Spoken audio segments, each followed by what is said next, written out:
IMF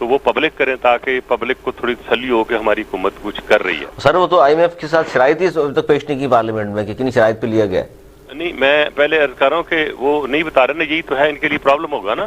اب عوام کا شعور بہت زیادہ ہے. میں تو ایک ہی سوال کر رہا ہوں, اور میں نے جتنے آرٹیکل بھی لکھے ہیں اکانومی پہ, میں اس کو یہی کہتا ہوں کہ ہمارا سب سے جو اصلی مسئلہ ہے جس کو ہمیں حل کرنا چاہیے وہ یہ ہے کہ ہم آنے والے وقت میں اپنی آنے والی قوم کو, بچوں کو, جو آنے والی جنریشن, ان کو اس IMF کے فندے سے کیسے نکالیں گے.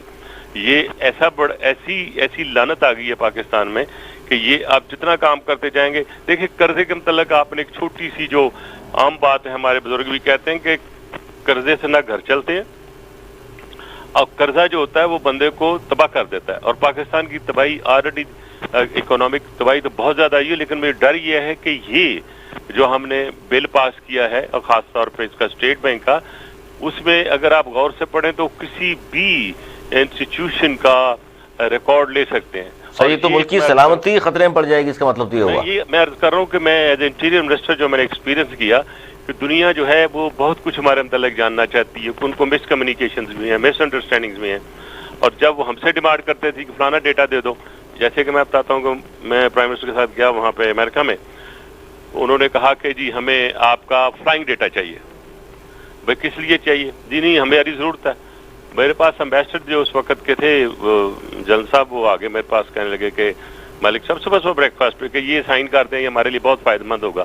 میں نے کہا یار فلائنگ ڈیٹا میں ہر قسم کا بندہ, ہر ڈپارٹمنٹ کا بندہ ہمارا ٹریول کرتا ہے, تو اگر میں یہ ڈیٹا ان کو دے دوں گا تو آپ ہمارے ساتھ کیا شروع ہوگا. میں نے کہا میں تو بیسو صاحب یہ دستخط نہیں کرتا ہوں, اگر دستخط کر پھر میں یہیں رہ جاتا ہوں, پاکستان نہیں جاتا ہوں. آئی کی not play against interest of Pakistan. اور وہی ہوا, میں نے نہیں کیا, بڑی کوششیں ہوئیں. اور اس کے علاوہ اور بھی ہمارے جو ڈفرینٹ اسٹیٹسٹیکل فگرز ہیں اس میں ان کا انٹرسٹ بہت زیادہ ہے. آخر پھر انہوں نے یہ ساری کی ساری چیزیں لینے شروع کر دی فیٹ ایپ سے. وہی چیزیں ایگزیکٹلی علی صاحب, وہی ایگزیکٹلی وہ چیزیں جو ہم سے ڈیمانڈ کرتے تھے ہماری گورنمنٹ میں, جو ہم نے نہیں دی تھی ان کو, وہ فیٹ ایپ کے تھرو انہوں نے لی. تو اب دیکھنا یہ ہے کہ آنے والے وقت میں ہمیں اپنی قوم کو اس اتنی بڑی دلدل سے کیسے نکالیں. سر کیسے نکالیں, کیونکہ اس میں ایک بات رضوان علی صاحب یہ بار بار کہا جاتا ہے دونوں پارٹیز کی جانب سے, خاص طور پر گورنمنٹ یہ کہہ رہی ہے کہ IMF کے پاس جانا مجبوری تھی اور ہم پہلی بار نہیں گئے, اس سے پہلے حکومتیں بھی جا چکی ہیں. دیکھیں 1951 میں ہم نے پہلا لون لیا تھا, تو اس کے بعد سے ہمیں ایسا چسکا لگ گیا کہ ہمارے جتنے فائنانس منسٹر ہوئے ہیں respect of any government including ours no whatever, وہ ہمیشہ اس چیز پہ فخر کر کے امریکہ سے یا IMF کے ہیڈ کوارٹر سے آتے ہیں کہ اس دفعہ میں نے لون لے لیا. یعنی یہ نہیں کہتے کہ لون اتارنے کے لیے میں نے کام کیا ہے. ہمارا جو ان کا فخر ہوتا ہے جسے وہ اپنی اچیومنٹ سمجھتے ہیں کہ ہم نے اتنا لون لے لیا, اتارنے کے لیے کوئی پلاننگ نہیں ہے. ہاں, یہ مینٹیلٹی نکلنی چاہیے. اور ایک اور لانگ ٹرم پلاننگ کریں. ارجنٹینا کی حالات ہمارے سے زیادہ خراب ہو گئے تھے, اور جو دنیا کے بہت سے ملکوں نے IMF کو بین کر دیا, نکال دیا, اور ملک سے نکال دیا. اچھا, میں نے نہیں کہا حکومت والوں کو, جب میں چیئرمین تھا اسٹینڈنگ کمیٹی انٹیریئر کا, اور اس کے بعد میں نے میری کنسسٹنٹ جو رائٹ صاحب دیکھے اس میں نے یہ کہا تھا کہ دیکھو the coming time is serious which is coming up. ہمیں یہ سوچنا چاہیے کہ اس کا ہم ریٹائرمنٹ آف ڈیٹس کیسے کریں. تو دو سجیشن میں نے دی تھی ان کو. ایک تو یہ ہے کہ آپ اپنا ایگریکلچر کا جو بجٹ ہے, جو گرانٹ ہے یا ایلوکیشن ہے, وہ اس سے جو اس وقت ہے 4 ٹائم کر دیں. اگر آپ اپنے کسان کو اسٹرینتھن کریں گے اور جتنی آپ کی پروسیڈ بڑھے گی, آپ ایکسپورٹ کرو گے, آپ کا جو آئے گا زر مبادلہ وہ آپ کا ہیلپ کرے گا آپ کے گروتھ ریٹ بڑھنے میں. نہیں کیا, آج گروتھ ریٹ بالکل نیچے ہے. انفلیشن یہ کہتے ہیں 9.5-10%, but according to the given calculation وہ 18% تک پہنچی ہوئی ہے. جس ملک کی یہ حالات ہو اس میں کیسے سر اب ہوگا کیا؟ رحمان علی صاحب آپ کا تجزیہ کیا کہتا ہے؟ آپ تمام چیزوں کو سر بڑا قریب سے دیکھ رہے ہیں. 27 کو جو سر آپ کی پارٹی نے اناؤنس کیا ہے لانگ مارچ کا, سر اس سے ہوگا کیا؟ دیکھیں ابھی اس وقت جو حالات جا رہے ہیں اس میں کسی کو کرٹیسائز نہیں میں کر رہا ہوں, میں صرف یہ کہوں گا ہم سب ڈوب رہے ہیں. تو جب سب ڈوب رہے ہیں تو مل کر اسٹریٹجی بناتے ہیں. تو میری ایک خواہش ہوگی ان بائی پرسنل کیپیسٹی کہ حکومت اور اپوزیشن اور آل اسٹیک ہولڈر اکٹھے بیٹھیں. اب سب سے بڑا ہمارا مسئلہ IMF ہے اور باہر کے لونز ہیں اور پاکستان کی اکانومی ہے, وہ اکٹھے مل کر بیٹھ کے اس کا سلوشن نکالیں کہ آنے والے وقت میں نہ ہمارے ساتھ تو سر کیا اپوزیشن ساتھ بیٹھنے کو تیار ہوگی سر؟ آپ کی ڈیسیژن تو زبردست ہے، میری سجیشن سنتے ہیں آپ شور کہ کبھی اکانومی کے اوپر انہوں نے صحیح بحث کی ہے؟ اب جو بجٹ بھی پاس ہوا ہے اس نے کسی ہر شک پہ بات کی ہے؟ یہ تو سر بحث کرائی نہیں گئی سر، بحث تو ہوئی نہیں سر. میں عرض کر رہا ہوں کہ ایک طرف ہم ڈیموکریسی کی بات کرتے ہیں، لیکن جب میں خود بھی بیٹھا ہوں پارلیمنٹ میں ایسا لگتا ہے ڈکٹیٹرشپ چلی ہوئی ہے وہاں پہ لگی ہوئی ہے، کیونکہ وہاں پہ گنے تنے لوگ ہوتے ہیں کہ 7 یا 8 بندوں نے بولنا ہے جی، باقی پچھلی جا کے کسی کمرے میں بیٹھ کے ایک بناتے ہیں ریزولوشن تو آ کے کہتے ہیں یہ پاس کرو. تو بیسیکلی تو ہم تو ربڑ اسٹیمپ ہیں، ابھی بھی جو پارلیمنٹ ہماری ربڑ اسٹیمپ بن چکی ہے.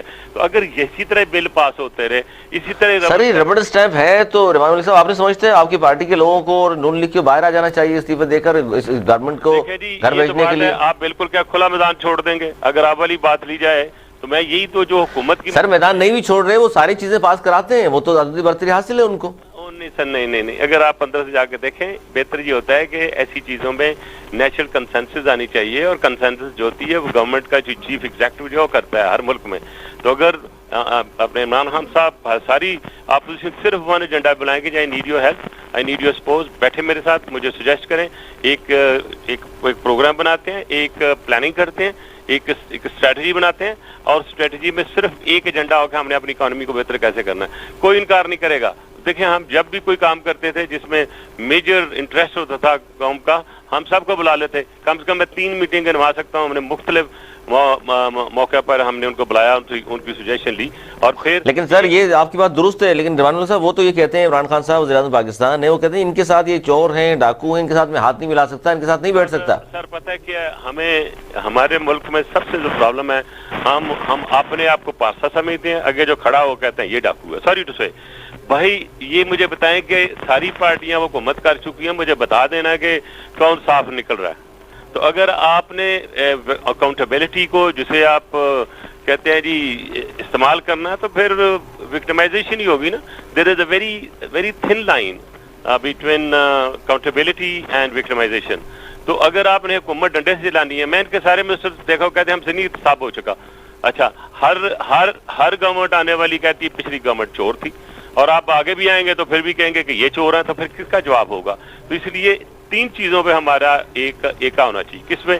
ایک آپ کی اکانومی پہ جو آپ کی کوئی بھی فائنینشیل فسکل پالیسیز ہیں بالکل درست ہے، اور دوسرا آپ کی ڈیفنس پہ آپ کا ایک پوائنٹ پہ ایک پیج پہ ہونا چاہیے، اور تیسرا آپ کی فارن پالیسی جو انفارچونیٹلی ہم آئسولیشن میں جا چکے ہیں.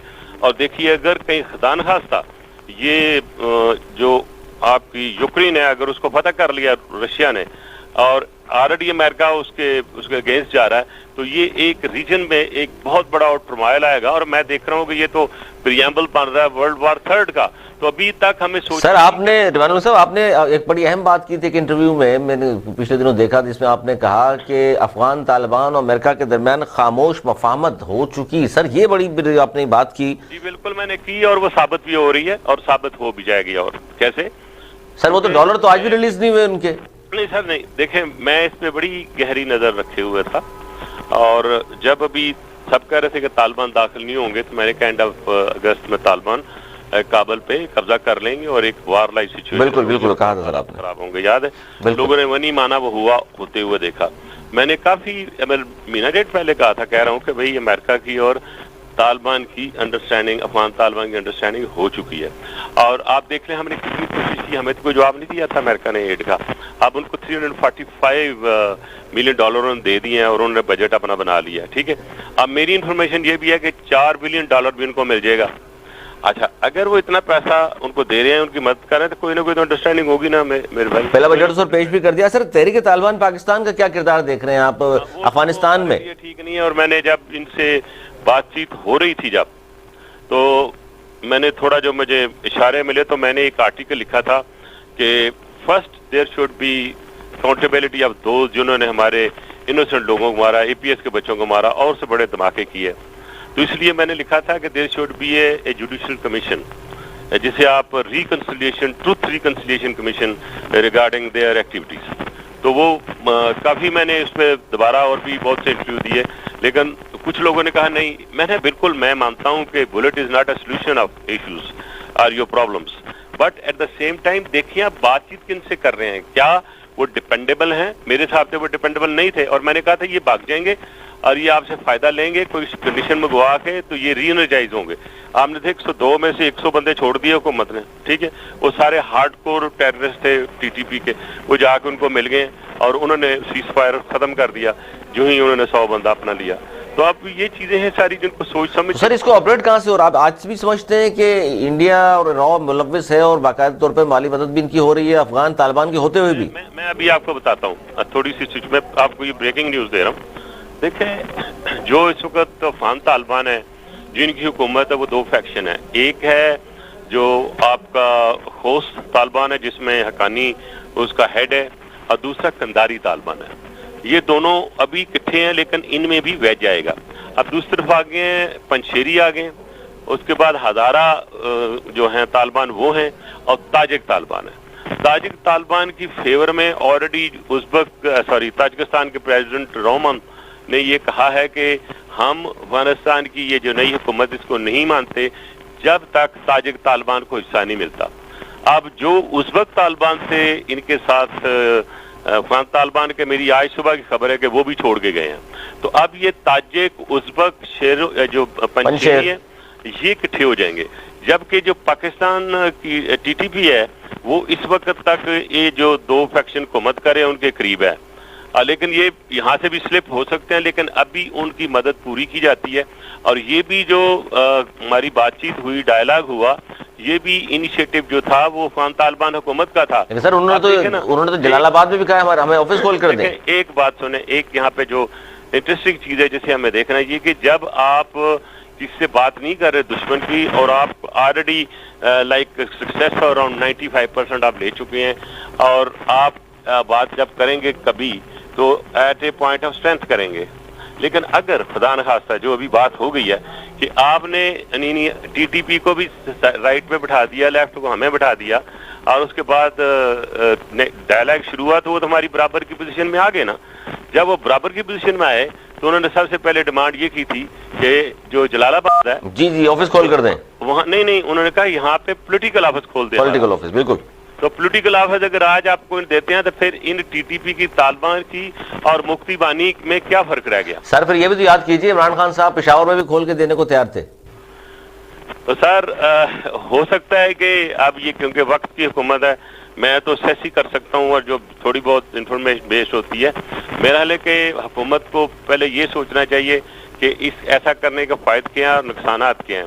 اور یہ میں بتا دیتا ہوں, دیکھیں ٹھیک ہے بات چیت ہونی چاہیے اور دنیا پوری میں سیٹلمنٹ تھرو ڈائلاگ ہوتی ہے, لیکن ان لوگوں کے ساتھ جن کا کو ہو صحیح طریقہ کار, اس میں آپس میں ان کے فیکشنز ہیں. سر آپ کی پارٹی تو خلاف ہے اس بات کے کہ ان سے مذاکرات کیے جائیں؟ ہماری پارٹی تو بالکل نہیں چاہتی کہ کسی صورت میں ان کے ساتھ ڈائلاگ ہو, اور ڈائلاگ بھی ان قاتلوں کے ساتھ جو پشاور میں ہمارے معصوم بچوں کے قاتل ہیں, سیکیورٹی فورسز پر حملوں میں ملوث ہیں, خودکش حملوں میں ملوث ہیں. بہت شکریہ ریوان ملک صاحب. چھوٹا سا مجھے بریک لینا ہے, بریک کے بعد پھر حاضر ہوتے ہیں. ناظرین کہیں مت جائے گا, دیکھتے رہیے الگ خبر.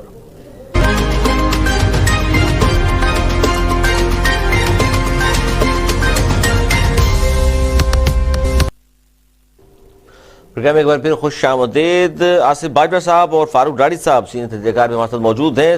باجوہ صاحب گفتگو آپ نے سن لی, ڈاڑی صاحب آپ نے بھی. پہلے میں چاہوں گا باجوہ صاحب آپ اس پہ رسپونڈ کیجئے کہ وہ جو بات کی ریحان ملک صاحب نے کہ جس ساتھ اس وقت بھی بیٹھ جائے گورنمنٹ تو ملک کے مفاد میں بہتر ہے اور بہتر فیصلے ہو سکتے ہیں. بالکل میں آپ سے عرض کرنا یہ چاہتا ہوں کہ جب اس نیشنل اسمبلی کا اگست میں پہلا اجلاس ہوا, اس میں جب میاں شہباز شریف صاحب leader of the opposition elect ہوئے تو انہوں نے اپنی جو پہلی سپیچ دی پارلیمان میں, آپ کو یاد ہوگا, تو انہوں نے کہا تھا کہ آئیں ہم سب مل کر آپ کے ساتھ اکانومی پہ بیٹھ کے ریکنسیلیشن کرنے کو تیار ہیں. بالکل سب سے پہلی سپیچ میں انہوں نے یہ کہا تھا. لیکن عمران نیازی صاحب نے جو تکبر غرور سے بھرے ہوئے ہیں, جو کسی کی بات سننا, کسی کو دیکھنا, کسی سے ہاتھ ملانا, جو کہ سیاسی اور جمہوری روایات کے خلاف ہے. سر وہ اس لیے خلاف ہے باجوہ صاحب, وہ کہتے ہیں یہ سارے چور کیپٹن کے ساتھ میں ہاتھ نہیں ملا سکتا, ان کے ساتھ ہاتھ ملاؤں گا تو پھر میں بھی انہی کے درمیان سمجھے جاؤں گا. اس کا جواب دیتا ہوں. سر دیکھیں, میاں شہباز شریف صاحب, میاں نواز شریف صاحب, حمزہ شہباز صاحب, مریم بی بی, حسن اقبال صاحب, خواجہ آصف صاحب, سعد رفیق صاحب, سلمان رفیق صاحب, عباسی صاحب, ہماری ساری لیڈرشپ جو ہے نا وہ ساری گرفتار ہوئی اور سب کے اوپر کرپشن کے الزام تھے. آپ بڑا اچھا, لیکن اس میں سر ایک ضمنی سوال آپ سے پوچھنا چاہوں گا. آج وزیر داخلہ نے یہ بڑا اہم سٹیٹمنٹ دیا اور انہوں نے کہا جی میرا یہ تاریخی جملہ ہے, یاد رکھیے گا چاروں شریف پاکستان کی سیاست سے مائنس ہیں, جو ہاتھ عمران خان کے سر پر ہے وہ ہاتھ ان کی گردن پر تو آ سکتا ہے, ان کے سر پر اب نہیں آ سکتا. ہاں میں عرض کرتا ہوں, آپ سر اگر کہیں دیکھ رہے ہیں سر تو سوچ رہے ہیں تو دیکھ لیں, شیخ رشید صاحب نے کہا کہ وہ ہاتھ عمران کے سر پر رہے گا, آپ لوگوں کی گردن پہ آ سکتا ہے. یہ بہت مفاد پرست آدمی ہے. اس کا جو ریکارڈ ہے, جو ٹریک ریکارڈ ہے, وہ آپ دیکھ لیں کہ کون سی گورنمنٹ رہی ہے جس میں یہ نہیں رہا.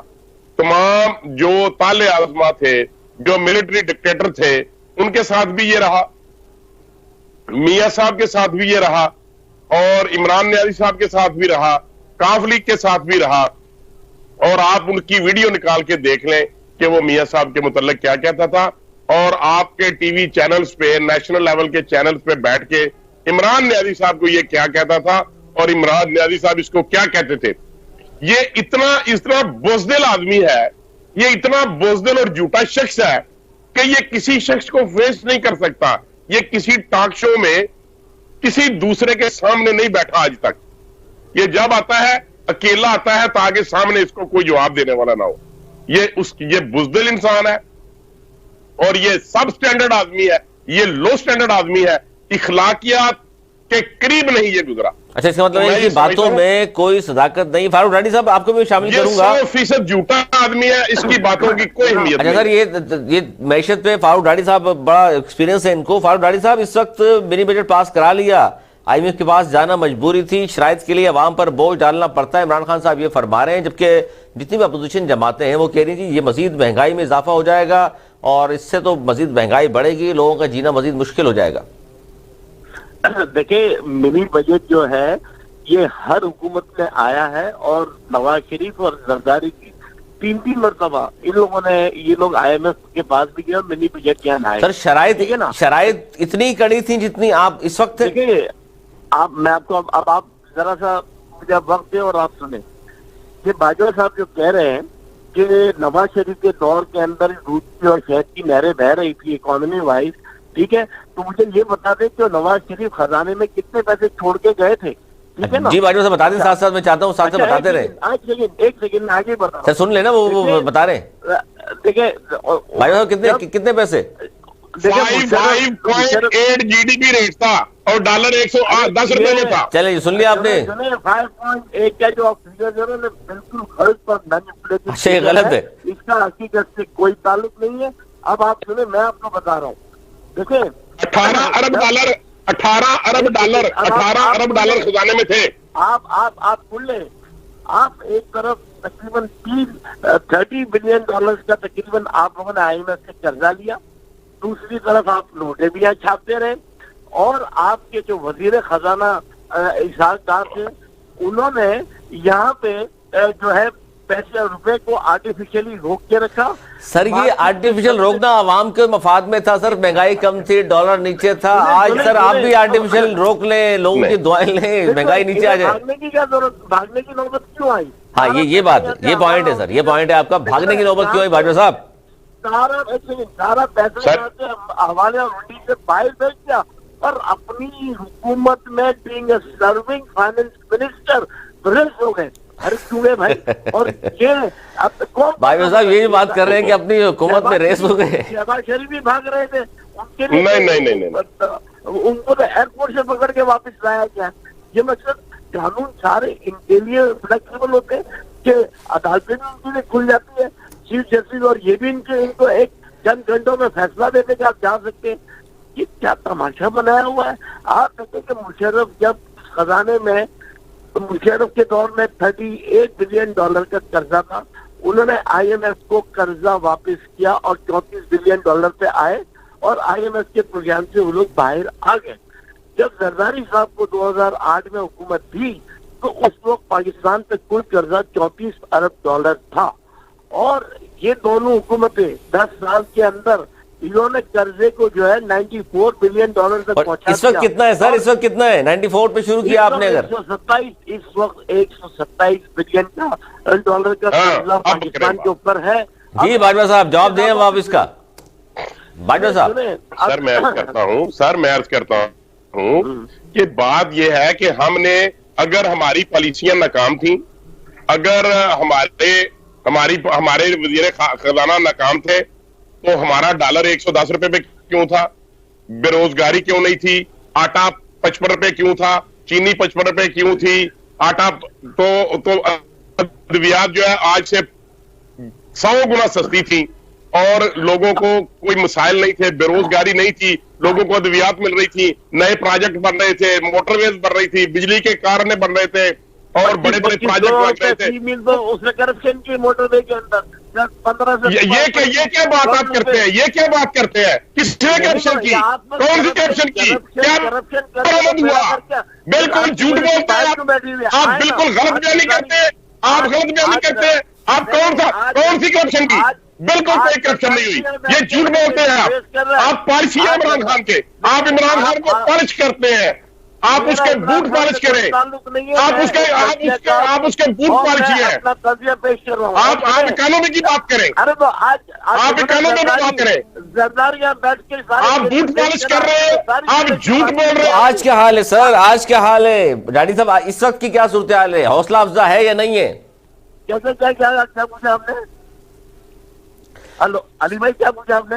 سر میں کہہ رہا ہوں اس وقت کیا پھر صورتحال ہے؟ تمام باتیں کرنے کے بعد ہم یہ پوچھ رہے ہیں آپ سے. اس وقت پاکستان کا جو کل قرضہ ہے وہ $127 ارب ہے. اور اس میں آپ نے دیکھا کہ جب عمران خان نے حکومت سنبھالی نہیں تھی اور $9.2 بلین کی ڈیمانڈ آ گئی کہ پچھلے جو قرضے لیے تو اس کے پیسے دو. لیکن اس حکومت نے ایک بہت اچھی پالیسی یہ کی ہے کہ جو $6,100 بلین کا جو انہوں نے FBR کا ٹارگیٹ رکھا ہے یہ اپنے ٹارگیٹ سے زیادہ جا رہے ہیں. اب اس سے زیادہ اچیو کر رہے ہیں. دوسری چیز یہ ہے کہ اسی 6,100 کے اندر 3,000 جو روپے رکھے ہوئے 3,000 ارب روپے رکھے ہیں وہ یہ لون کی مد میں ری پیمنٹ کرنے کے لیے رکھے گئے. اور آپ دیکھیں کہ ہمارے FBR کا ٹریک ریکارڈ وقت ختم ہوا. بہت شکریہ عائشہ اقبال صاحب، آصف باجوہ صاحب، ریحان ملک صاحب، فاروق ڈاڈی صاحب. بہت شکریہ سردار رحیم صاحب آپ کا بھی. آج تک کے لیے اتنا ہی. اگلے پروگرام تک کے لیے علی سرور میری ٹیم کو دی اجازت. مولانا کے بعد